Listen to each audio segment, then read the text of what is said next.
Some believe this rag has roots in Persian music, while others think rag Shobhana, found in some ancient texts, could in fact be Shahana.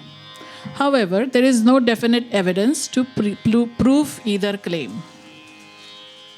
The Ragavachak Swar of Shahana are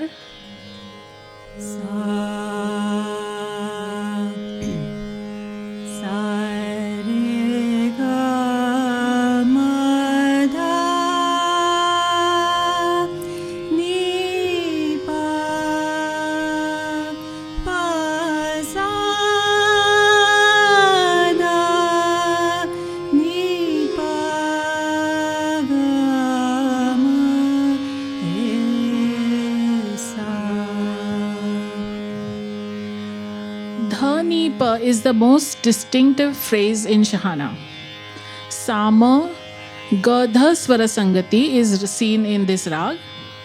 It has a very close resemblance to Bahar, but we also see glimpses of many different rags in Shahana. You will notice phrases of Bageshri and Bhimpalas.